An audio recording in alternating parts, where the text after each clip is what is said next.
Hello friends, welcome to my channel green house. और आज का हमारा पौधा है करी पत्ता का पौधा।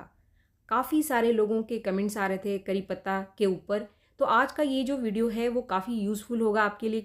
अगर आपका पौधा ग्रोथ नहीं कर रहा है, इसके पत्ते पीले पड़ रहे हैं और नई ब्रांचेस निकल करके बिल्कुल भी नहीं आ रही, तो कौन सा वो फर्टिलाइज़र है आज की इस वीडियो में मैं आपके साथ शेयर कर रही हूँ। दो ऐसे मैजिकल फर्टिलाइज़र, जादुई फर्टिलाइज़र जो कि आपके सूखते हुए करी पत्ता को हरा भरा बना देगा कुछ ही दिन में।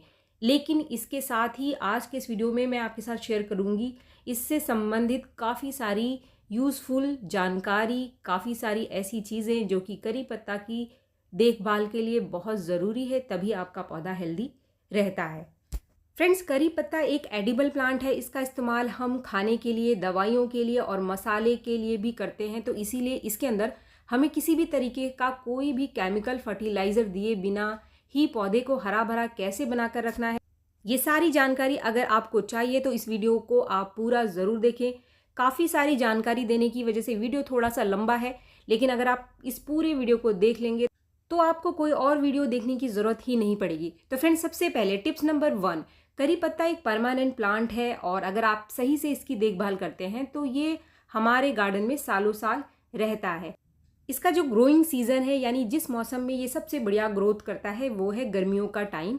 और ठंड में ये डॉर्मेंट स्टेज में चला जाता है, यानी कि इसकी ग्रोथ स्लो हो जाती है और पत्ते इसके सूख जाते हैं, पीले पड़ जाते हैं।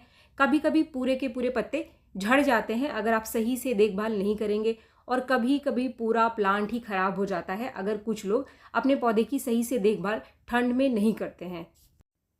इसके बाद पॉइंट 2, अगर आप अपने गार्डन के लिए एक नया करी पत्ता खरीदना चाहते हैं, करी पत्ते का पौधा खरीदना चाहते हैं, तो अभी जो मार्च अप्रैल का टाइम होता है वो सबसे बढ़िया टाइम होता है इसके नए पौधे को लेने के लिए। आप पूरी गर्मी में भी कभी भी इसके पौधे को ले सकते हैं और पूरा जो गर्मी का टाइम है इसकी आप रिपोर्टिंग भी कर सकते हैं। तो नए पौधे को लेने के बारे में अगर आप सोच रहे हैं तो गर्मियों का टाइम इसके लिए बेस्ट टाइम है। आप ज़रूर नर्सरी में जाएं और इस समय आपको बहुत ही हेल्दी प्लांट मिल जाएंगे करी पत्ता के।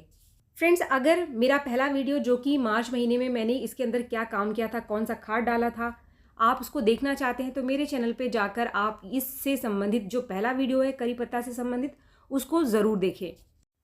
इसके बाद टिप्स नंबर 3, अगर आपको करी पत्ता का पौधा घर के अंदर उगाना है, यानी घर में ही आप उगाना चाहते हैं, तो आप इसकी स्टेम की कटिंग से करी पत्ता को घर में उगा सकते हैं, या फिर इसके बीजों से अगर आपको इसके कहीं बीज मिल जाए तो उससे भी आप बहुत ही आसानी से करी पत्ता के पौधे उगा सकते हैं। और जो सबसे बढ़िया टाइम होता है जब गर्मियों में बारिश शुरू होती है, तो आप इसकी ब्रांच की जो कटिंग है इससे बहुत ही आसानी से उगा सकते हैं, या फिर बीजों से भी बहुत आसानी से उग जाता है। और बारिश का जो टाइम है जुलाई के महीने में भी काफ़ी बढ़िया इसकी कटिंग उग करके आ जाती है। जब मैंने अपने पौधे की प्रूनिंग करी थी आज से 1 महीने पहले, तो उसकी कटिंग भी मैंने कुछ लगा दी थी, तो उसका रिजल्ट मैं इस वीडियो में आपको दिखा देती हूँ। आप देख सकते हैं ये 2 कटिंग थी जिनको मैंने ग्रो किया था, जिसमें से एक ये पतली वाली जो कटिंग है ये बिल्कुल सूख गई है, लेकिन एक कटिंग बिल्कुल हरी है अभी भी और ऑलमोस्ट ये लग गई है। इसके अंदर पत्तियां निकल करके नहीं आई हैं, लेकिन अगर एक आध बारिश इसको और मिल जाएगी गर्मियों की तो इसके अंदर 100% पत्तियां निकल करके आ जाएंगी। मैं आपको इसको थोड़ा सा खुरच करके दिखा देती हूँ। अंदर से बिल्कुल हरी है, ये 1 महीना हो चुका है और हमारी कटिंग ख़राब नहीं हुई है। तो अगर आप अपने पौधे की प्रूनिंग कर रहे हैं तो इसकी ब्रांचेस को ना फेंके, इसकी कटिंग से ही आप नए पौधे बना सकते हैं घर के अंदर, आपको लेने की ज़रूरत नहीं है नर्सरी में जाकर। इसके बाद टिप्स नंबर 4, इसको कितने धूप की ज़रूरत होती है, क्योंकि करी पत्ता एक गर्मियों का पौधा है तो धूप तो बिल्कुल इसको चाहिए। अगर धूप नहीं मिलती है तो ये पौधा आपका मुरझाया हुआ सा रहता है, अच्छे से ग्रोथ नहीं करता है। लेकिन अगर आपके एरिया का टेम्परेचर बहुत ज़्यादा है और शाम होने तक आपका पौधा, इसके जो पत्ते हैं वो मुरझा जाते हैं, तो आप इसको सेमी शेड में रखो, यानी सुबह की धूप मिल जाए 2-4 घंटे की। तो आगे मई और जून में काफ़ी गर्मियाँ पड़ने वाली है, तो अगर आप इसको सेमी शेड में रखेंगे तो आपका पौधा पूरे दिन हरा भरा बना रहेगा और तेज़ धूप में ना तो इसके पत्ते सूखेंगे ना आपका पौधा मुरझाएगा। इसके बाद टिप्स नंबर 5 कि पौधे को हमें पानी कितना देना है। इसकी मिट्टी को आपको हमेशा हल्का मॉइस्ट बना के रखना है। अगर आप इसकी मिट्टी को बिल्कुल सुखा देंगे तो पत्ते मुरझा जाएंगे, सूखने शुरू हो जाएंगे। तो आप इसकी मिट्टी को पानी चेक करके ही पानी दें। अगर आपको लगता है कि रोज़ पानी देने की ज़रूरत है तो आप रोज़ इसको पानी दें, लेकिन पौधे की जो मिट्टी है इसकी ड्रेनेज अच्छी होनी चाहिए। यानी जिस पॉट में आपने इसको लगाया है उसके छेद से जब भी आप पानी देते हैं तो पानी नीचे से निकलना चाहिए। अगर पानी नीचे से नहीं निकल रहा है, मिट्टी सूख नहीं रही है, तो कभी भी आप एक्स्ट्रा पानी इसको ना दो, वरना इसकी जड़ों में फंगस लग जाता है, बहुत सारे कीड़े लग जाते हैं जो कि जड़ों को गला देते हैं। तो अच्छा खासा पौधा आपका बहुत ज़्यादा पानी देने से और पॉट की ड्रेनेज अच्छी ना होने से ख़राब हो जाता है। ये दो बहुत इंपॉर्टेंट चीज़ें हैं जिसका अगर आप ध्यान रखेंगे तो आपका पौधा हेल्दी रहेगा। अगर आप रोज़ पानी दोगे तब भी पौधा ख़राब नहीं होगा।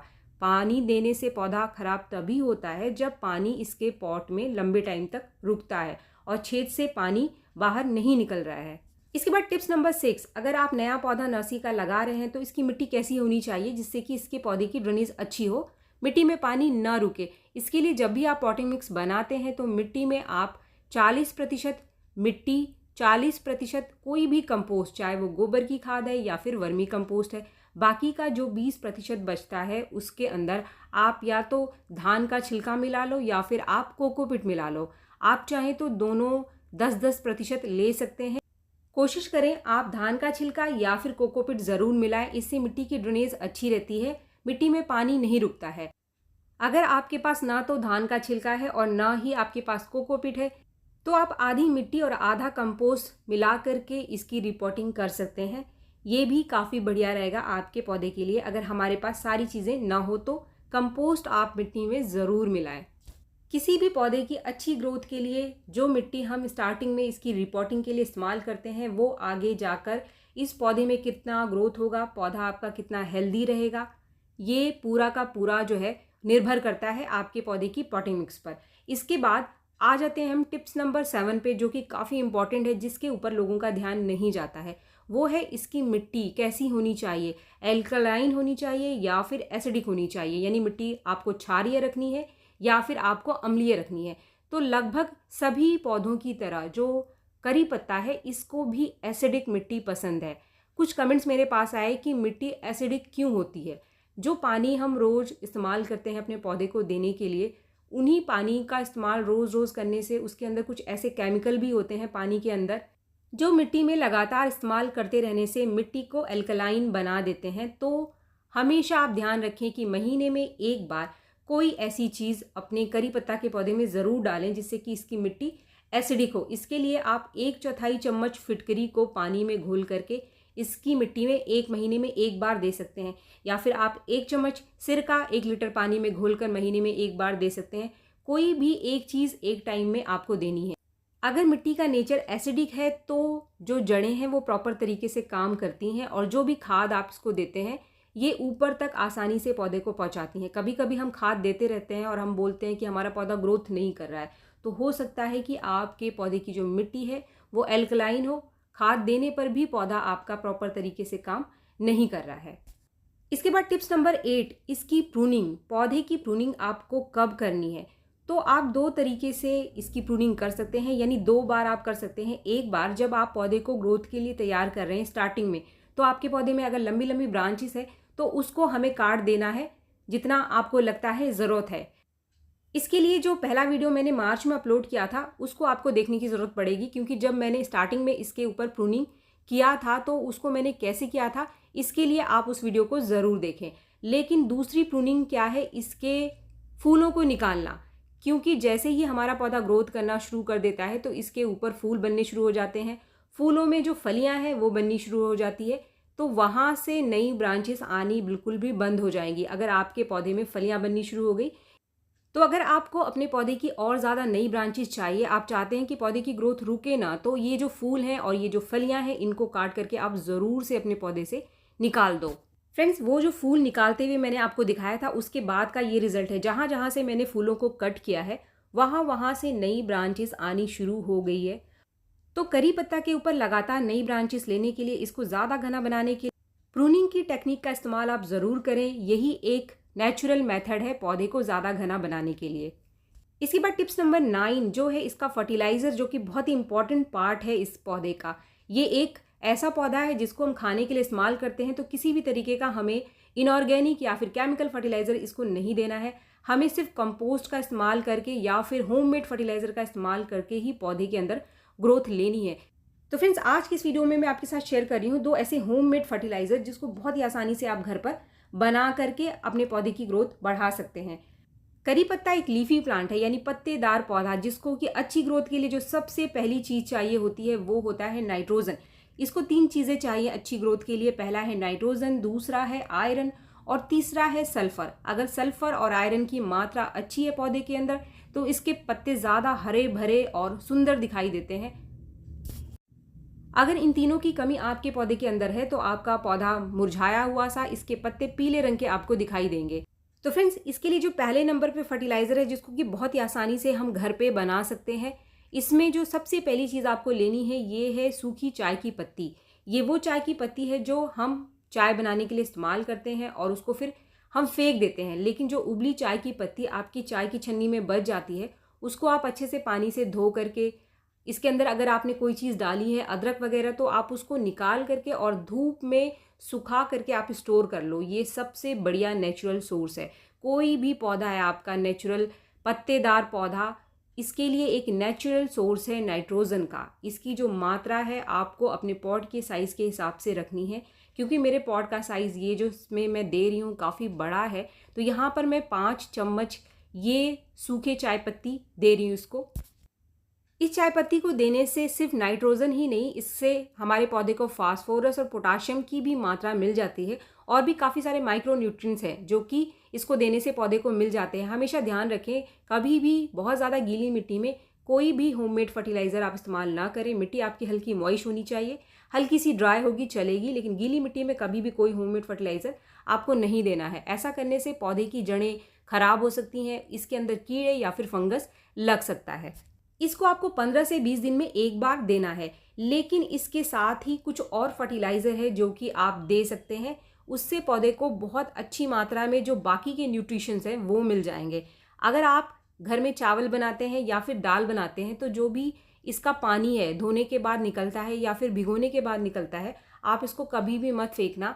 आप 10 दिन में एक बार कोई भी एक पानी, चाहे वो चावल का पानी है या फिर दाल का पानी है, आप अपने पौधे में दे दो। ये करी पत्ता की ग्रोथ के लिए बहुत ही बढ़िया लिक्विड फर्टिलाइज़र है, नेचुरल है और किसी भी तरीके से कोई भी नुकसान पौधे को नहीं करता है। इसको डालने से पहले जितना हमारे पास ये पानी है उसमें थोड़ा सा और पानी आप मिला लो और उसके बाद इस फर्टिलाइज़र को आपको 10 दिन में एक बार देना है। चाहे आप दाल का पानी दे रहे हैं या फिर आप चावल का पानी दे रहे हैं, कम से कम आपको 10 दिन का गैप रखना है एक लिक्विड फर्टिलाइज़र के बीच में। इसके साथ ही जो पहले मैंने चाय की पत्ती बताई आपको, ये 15 से 20 दिन में एक बार आप करी पत्ता को ज़रूर दो। इसके साथ कोई भी होममेड फर्टिलाइज़र आप डालो कभी भी पौधे को नुकसान नहीं करता है, लेकिन मिट्टी की ड्रेनेज बहुत अच्छी रखें आप। जैसे ही कोई पानी आप डालें, पानी नीचे से छेद से बाहर निकलना चाहिए, वरना आप कोई भी फर्टिलाइज़र दोगे, ड्रेनेज अच्छी नहीं है, आपके पौधे की जड़ों को खराब करेगा। अब यहाँ पर एक चीज़ का आपको ध्यान रखना है कि जब तक ये मिट्टी अब सूखे ना, आपको कोई और पानी अपने करी पत्ता के पौधे को नहीं देना है। जब ये अच्छे से सूख जाए तभी आपको इसके अंदर कोई और पानी देना है।